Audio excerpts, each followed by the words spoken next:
Mark, Well, hey, Paul. what's going on? What are you reading?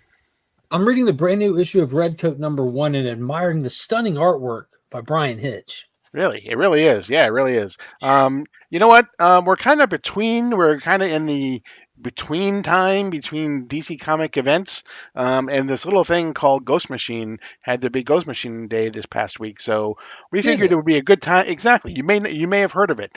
Um, so we figured that we would take one episode and kind of do a little Ghost Machine deep dive instead, and we will get into that right after this.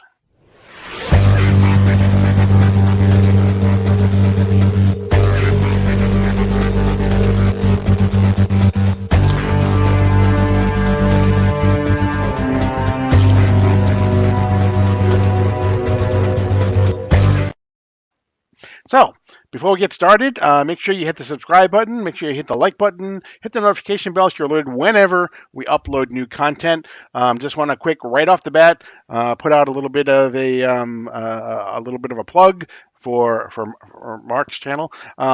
We are just a week removed from the huge Ghost Machine Day interview that we were able to do over on Mark's channel with Jeff Johns, Brian Hitch, Jason Fabach. So if you have not watched that, make sure you go over to Mark's channel, and take a look at that. So, because you don't want to miss it. It was a great time, and you learn things like Jeff Johns is Mark's new best friend. Um, And we determined the keys. exactly. So, yeah, it was really great. It was. I think you said it too, but it certainly has been the highlight of my comic book collecting experience What an to date. experience. Yeah. So I'm excited to actually get to do a DC Comics invasion of Ghost Machine for today because it does make sense because Jeff Johns, Gary Frank, Brian Hitch, Jason Fabach, all the creators that Brad Anderson, Right, who's the letterer? What is it? Rob Lee. All of Rob. these creators, 100% of the creators involved in the books we're talking today, all have a huge footprint at DC Comics. They're all Right. And the future substantial. too with Peter Tomasi and Ivan Reis and Francis Manipool, all of them. Peter Snaberg, did a lot of work on the Sandman. So they all definitely have DC Comics roots with them as well. So, And it's almost like the um, ultimate evolution of a comic book industry pro. You want to get recognized, you want to get named, you want to get picked up at the big two, make a name for yourself, and then be able to step up and bring your own personal works, your own personal creations to life and still get to have 100% ownership of them. And that's what Ghost Machine is. These creators have gotten together and started their own company. And this past week marked the real full on launch of their titles with the 3 books we're talking today. Geiger has moved to an ongoing, Redcoat #1 with the first issue, and Rook Exodus #1 with a first issue and first introduction to a whole new separate universe. right, exactly. So let's get into the first book, and it's Geiger, which actually was kind of like it was the original first book back when before Ghost Machine even was a thing. It was put out by Mad Ghost, which was an imprint that Jeff Johns and Gary Frank had again.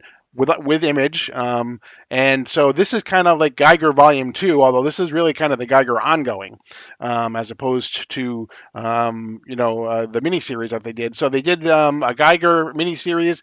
They did a Geiger 80-page giant as well. And now this is kind of, along with the 2 other titles, this Geiger is the ongoing now.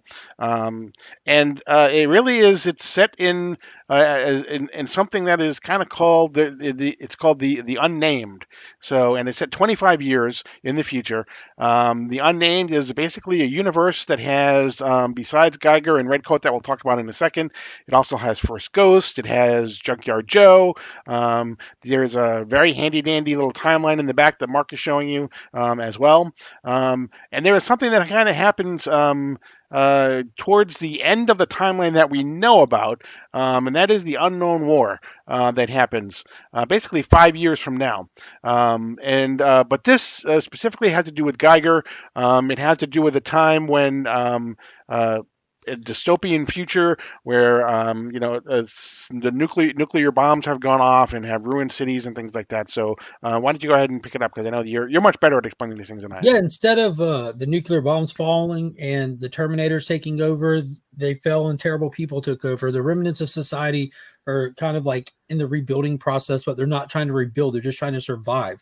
And you can see that the world that we exist in is very interesting. It's very fantastic, masterfully drawn by Gary Frank. And in this volume, specifically in this one, what you can see is you can catch up with Tariq Geiger, known as the Glowing Man. He's a legend in this universe. People have heard the tale of the radioactive man, and they don't know what's going on with him. You have people that want to kill him, people that want to study him, and people that want to stay all the way away from him.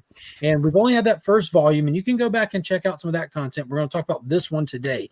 And in here, we start this off with a gentleman who has a proposition for Geiger. He wants him to come help him solve one of his problems. In exchange, he will give him the information on a potential second glowing man out there and a potential solution to the condition that Tariq Geiger is facing. Because this isn't a willful condition that he has to turn into the glowing man. It is an ability he can turn on and off with the help of the tungsten rods that he has. But he's reluctant to do anything. He's kind of a man without a motive right now because of the events that have come to this point. And in this issue, we kind of catch up with him just kind of traveling, coming up on a small town, getting bullied by some people that are tougher and more capable than the townsfolks. Geiger settles it, takes care of them, and we get a little bit of dialogue with him and this new character that's being introduced, trying to talk him into coming to help him. Eventually, a fond memory of his daughter reminds him of a little piece of humanity in him. So it looks like he's on a mission to go see if he can cure this monster that he is and find his humanity again. It's kind of like a classic Is He Man, Is He Monster? He's both scenario, but told from Jeff Johns through the lens of Geiger in this post-apocalyptic world. He agrees to the conditions and they take off together. We get a cliffhanger ending where someone's clearly hot on his heels trying to track him down. We barely get a look at the character. We see that there's some kind of electrical powers, some kind of rings on his hands, and just a shot of his eye. But we know that Geiger is being hunted. So I'm excited to see what happens with that and more about where he goes, like kind of like his motive and mission now that we know what we know about Volume 1. Right, and in Volume One, we also find out one of the things that made him the way he is as well is he had thought that his wife and his daughter were safe inside of a bomb shelter, nuclear shelter, but we come to find out through the course of that they actually died inside the shelter as well. Yeah. He thought that he had saved them by having them in there, but they end up being dead. That was like There, his whole mission in life, right. post-apocalyptic, was to protect that shelter at all costs, knowing that they'll never know if he's alive and he'll never know if they're alive. But as long as he can keep that door closed, he knows that they're safe in there. And it was a terrible reveal to find out that they had been dead for a long time and he had been protecting ghosts the whole time. Right. So for him to find a purpose in life is going to be interesting. To find this other hopeless individual that's relying on him, I think he might lean into that sense of being able to care for something. But we'll see. Right, and we also are learned, and some of these happened in the Geiger, in the Geiger series, the previous one. This person that is now trying to follow along, he's an Atomic Knight, I believe, is what is what we're calling him, I believe. Yeah, it was Um, one of the goons for right, the mob boss families in Volume correct. 1. Right, because there is a king of Las Vegas. Las Mhm. Vegas is supposedly one of the cities that is now, again, in a dystopian future. There are little fiefdoms are probably across the country. This happens to be, in the king of Las Vegas and things like that. So there are lots of things that have been played out. I think I said on one of the things, I'm really excited about, what the Atomic Knight means. What's this? I mean, is in the Ghost Machine #1? Um, Tariq kind of didn't believe the fact that he thought that he was just saying that there was another one out there because he thought he was trying to save himself, save his own ass. But again, it comes up again in Geiger #1 in this one. So very interested to see if there's another one out there. Do they feel the same way? Will they come? I mean, will they partner? Will they come to blows? What's going to happen? So really excited about that. And of course, the Gary Frank art is. I mean, his It's lines are just so unbelievable. crisp and everything. It's unbelievable. Yeah. Go ahead and do that. Yeah, doesn't get much better than Gary Frank art.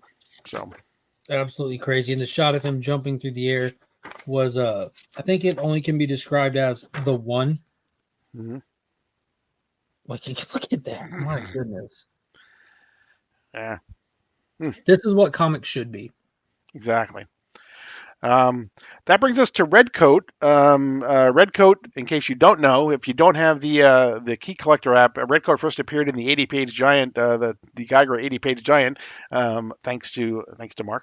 Um, and he basically is. This is my favorite story. It Yeah. also is probably the funniest one. It's got the whimsy to it and things like that. But this is by far my favorite story of the three.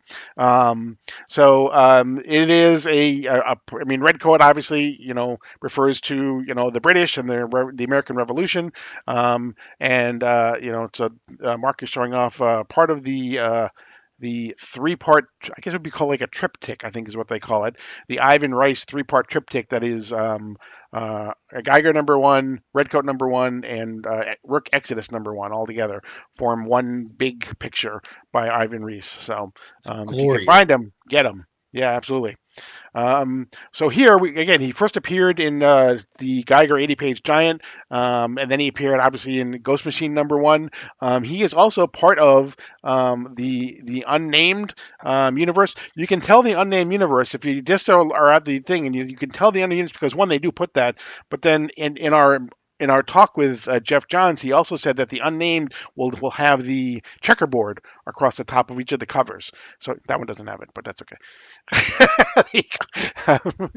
So that's how you can tell it's the unnamed universe because he was a big. We talked about the fact that they're bringing in a lot of things that kind of make comics fun. Mark alluded to it a little while ago. The checkerboards from the '60s DC Comics. If you saw a checkerboard, you knew it was going to be a fun thing. So, yeah, the big little things at the end of each issue, the who's who pages, or the Marvel Encyclopedia pages, whichever one you want to call We it. say who's who around here. Exactly right.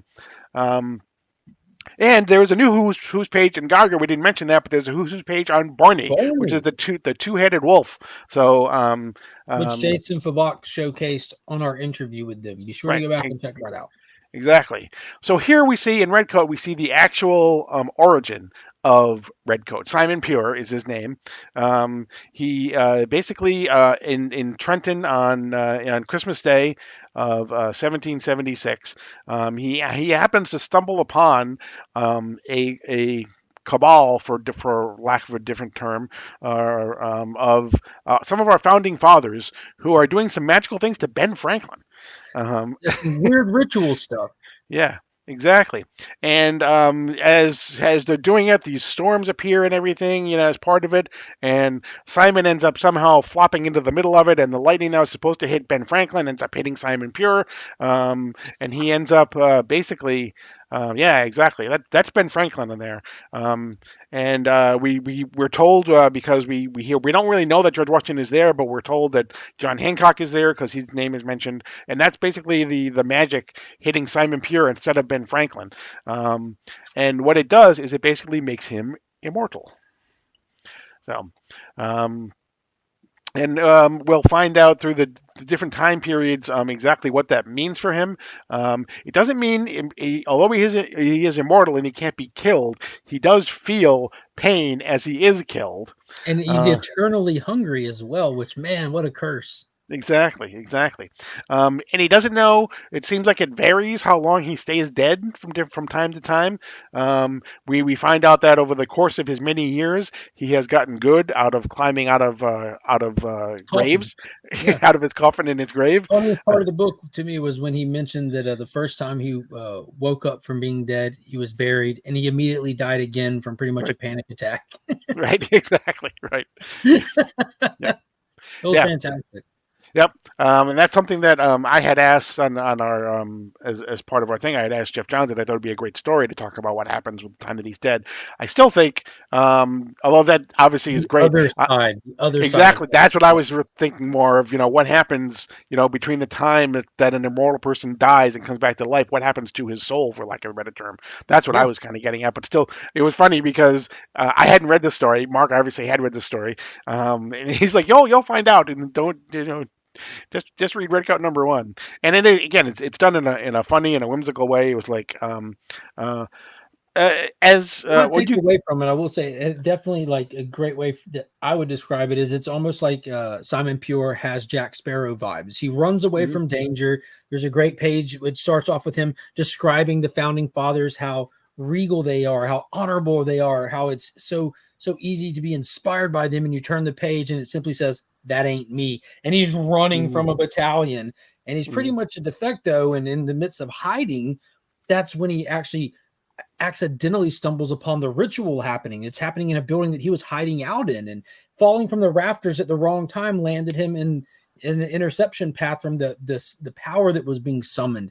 And then we mhm, fast forward, which was great because we fast forward and we see a few years after he's been alive and hiding, he's still wearing his red coat. He's fond of it and everything, and he's already made enemies of every prostitute, like room keep. Everywhere he goes, he seems to naturally make enemies and just have bad experiences with people to the point that people are coming for him and he has to run and jump out a window just to avoid paying for a room.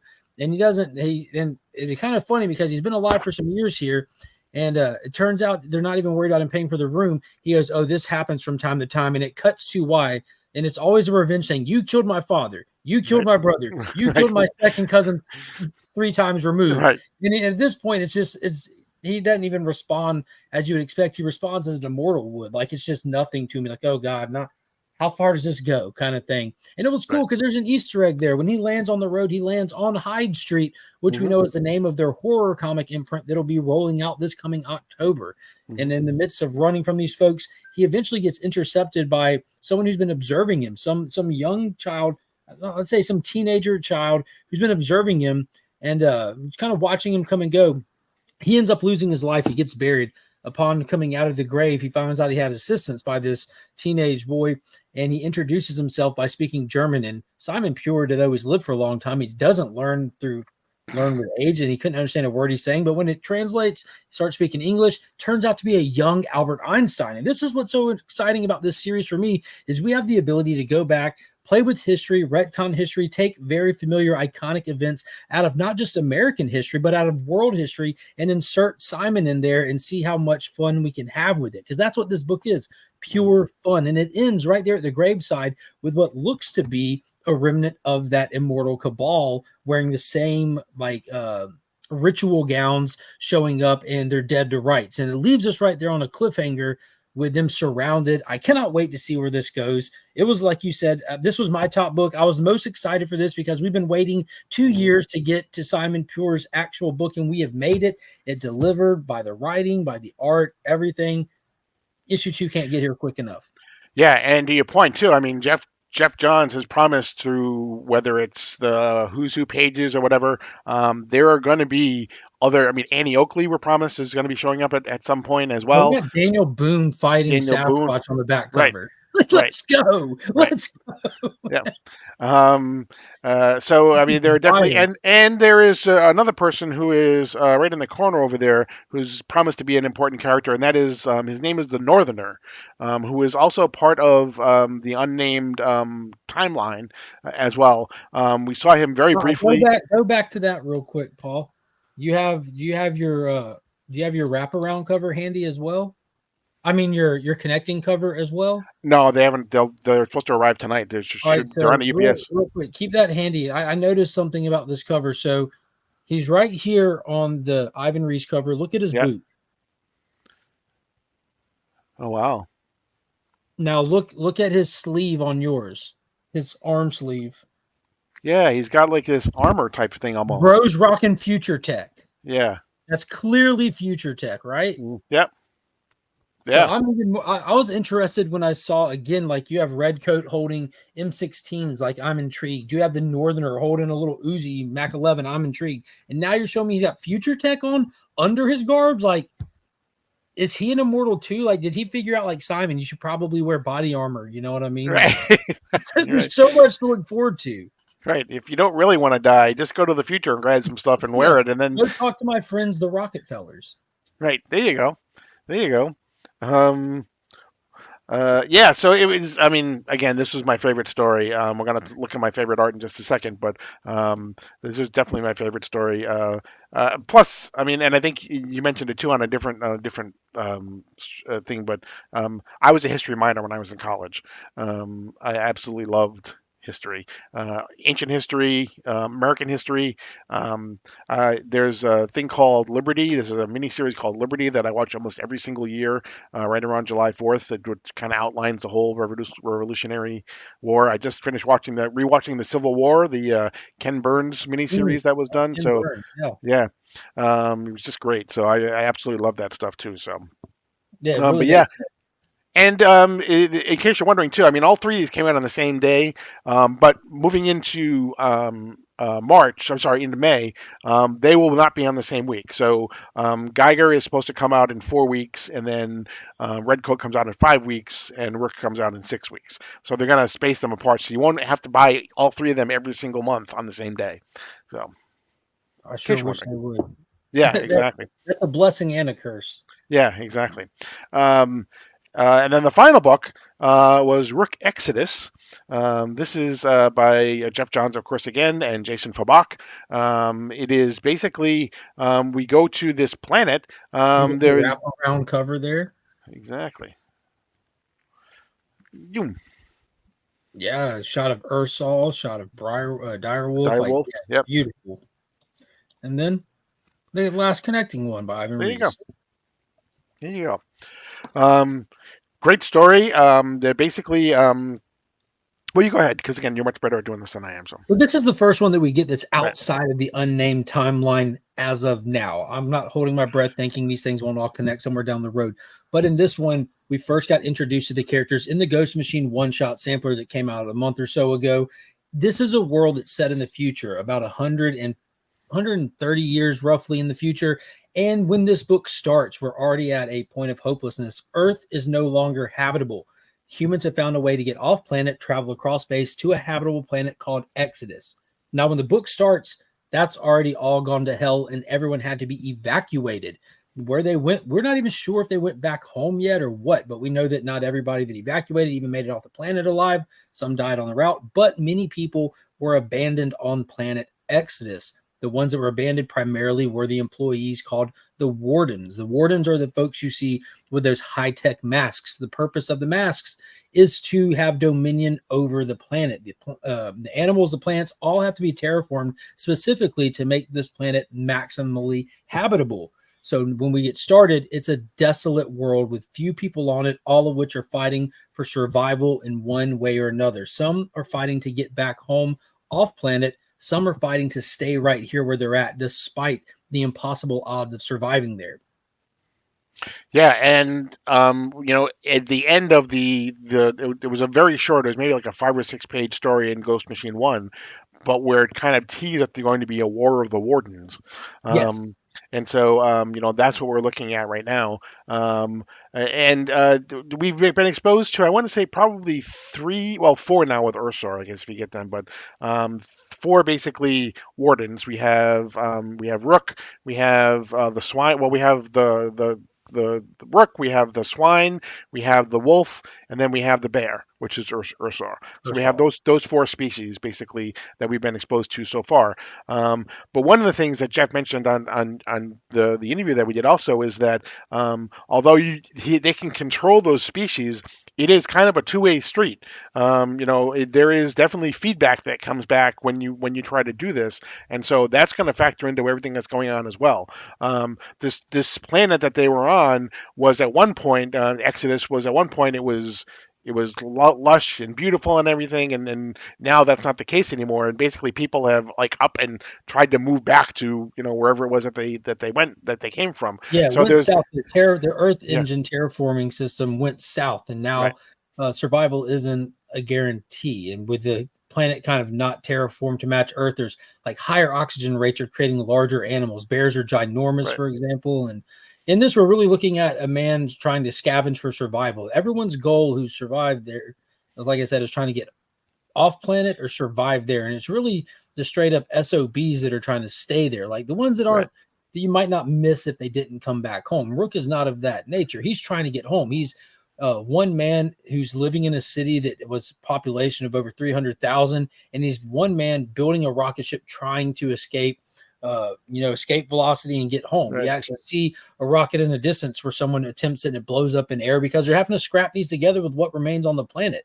We know that Dire Wolf is there somewhere. We know that she has a massive hand in creating these Warden masks, and she has a vested interest to stay there and make it work. We didn't see her in this issue, but we did in Ghost Machine #1.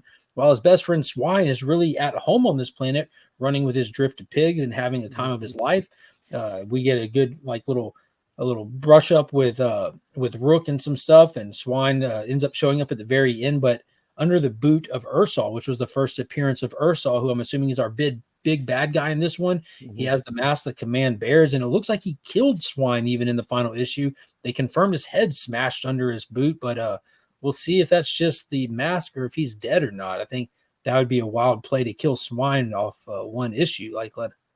Come on, guys. Yeah.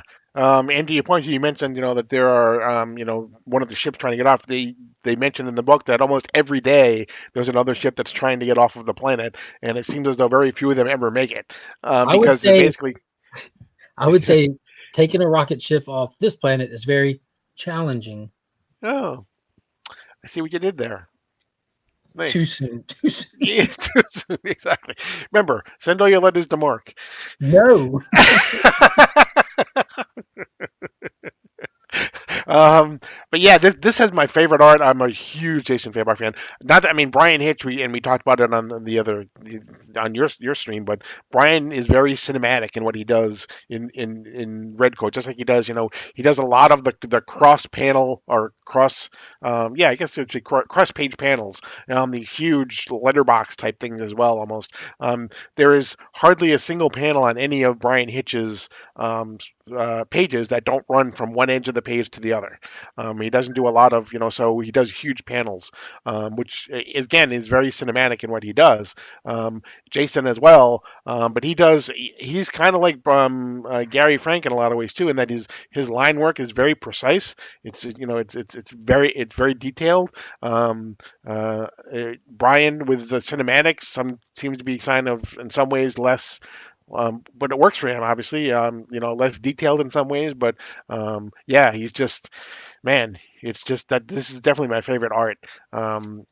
But you're not going to go wrong with any of them, obviously. Yeah, it's like arguing over who's a 9.4 and who's a 9.3. Like it just Right, doesn't right. mix. They're all just absolute A-lister, top tier art. It's just insane the level of quality in these. And also back a little bit more to the book, we do get a flashback for Rook specifically. You get some time on Earth and you get to see how he got involved with the corporation, almost like the Weyland-Yutani Corporation from the Alien franchises is behind a lot of mean-spirited actions on Earth to get their way, to try to get everyone to participate in their space program and stuff. But you see why Rook was selected, how he kind of got there, and kind of the emotional beats are present. And one of the biggest things for me was I was the least excited about these. Instead of being like a 10 for Rook, I was at like a 9 for Rook.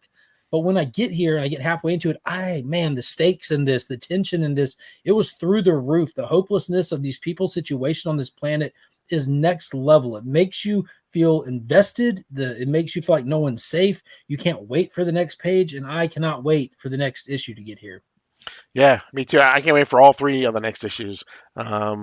It is just, I mean, if you're looking, if you ever have been worried about jumping into any type of a book because you are, you don't know what's come, the 50 years before. This is a perfect place to jump on because we're seeing the universe from basically the Big Bang, and so Yeah, y'all should all have FOMO for these. Go pick them up. yeah, exactly, exactly. There are obviously there are the A covers. There is the connecting covers. There are foil covers that are ratio variants as well. There are blank covers, and there are going to be Ghost Machine is going to be out at a lot of the different cons. They are as they are part of the Fan Expo group. So they're going to the 8 different Fan Expo conventions that are done throughout the year. So they'll be out there. We're trying to see if we can get them to Heroes Con next year. So hopefully they can do that as well.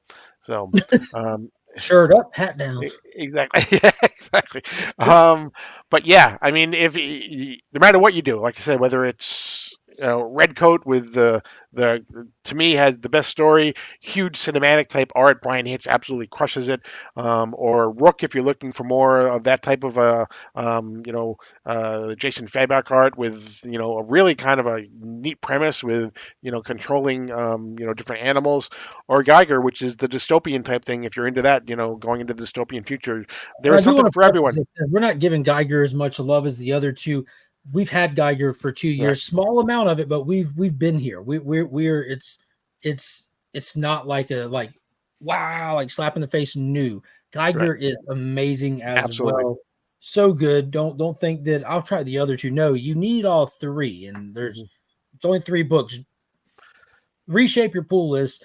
Put these on here. We've all, as comic book fans, always get excited about the highs, bummed out in the lows. There's a lot of lows these days, to be honest Mhm. with you. And it's fun trying to find the highs. This is the high. This is the Right. peak. This is the best of the best out there right now. Don't miss out on this.